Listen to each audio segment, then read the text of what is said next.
Անուն Հոր եւ Որդվո եւ Օգնուին Սրբո ամեն։ Սիրելի բարեպաշտավադացյալներ, այսօր միասին անդրադառնանք մի աղոթքի, որն արտահայտում է մեր հավատքի խորությունը։ Հավատով խոստովանում եւ երկրպագում եմ քեզ անբաժանելի լույս, միասնական Սուրբ Երորդություն եւ մի Աստվածություն, արարիչ լույսի եւ ալածիչ խավարի։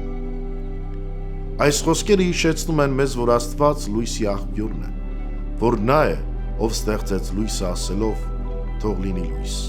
եւ լույսը հալածեց խավարը։ Սակայն այս լույսը ոչ միայն նյութական է, այլև հոգևոր։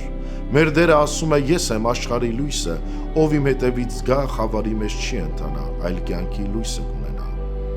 Սակայն որքան հաճախ է լինում, որ մեր հոգիները պատված են մեղքի ու անգիտության խավարով։ Մեր աղոթքը խնդրանքն է առ Աստված, որ նա լուսավորի մեր միտքն ու սիրտը, որպեսզի կարողանանք տեսնել ճշմարտությունը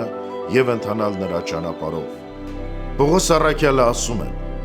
նրանց մտքերը խավարած են, Աստծուց օտարված են իրենց տկիտության պատճառով։ Հետևաբար խնդրենք Աստծուն,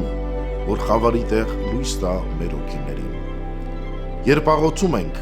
հալածիր իմ հոգուց մեղքերի եւ անգիտության խավարը, սա մեր ապաշխարության կոչն է։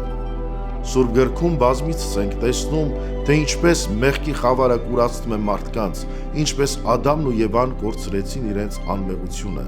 ինչպես փարավոնը չտեսավ Աստծո զորությունը, ինչպես Հուդան խավարի մեջ մնաց, դավաճանելով իր տիրոջը։ Բայց նրանց դիմաց կանգնած էին նաև նրանք, ովքեր բացեցին իրենց սրտերը Աստծո լույսի առջև, ինչպես Պետրոսը, ով ընդունեց Քրիստոսի սերը եւ դարձավ նրա առաքյալը։ Այսպիսով, սիրելի եղբայրներ եւ քույրեր, եկեք այս աղոթքը դարձնենք մեր ամենօրյա կյանքի ուղեցույցը։ Աղաչենք Տիրոջը, որ մաքրի մեր սրտերը, լուսավորի մեր միտքը, որպեսզի կարողանանք արժանի աղոթքով կանգնել նրա առջև եւ խնդրել մեր մեղքերի թողությունը։ Եվ հիշենք, որ Աստծո ողորմությունը անսահման է։ Նա միշտ պատրաստ է լուսավորելու նրանց, ովքեր փնտրում են իր լույսը։ Քայլենք այդ լույսի մեջ, ապրենք ճշմարտությամբ, սիրով ու հավատքով, որպեսզի մեր աղոթքները հաճելի լինեն Աստծուն եւ ընդունվեն։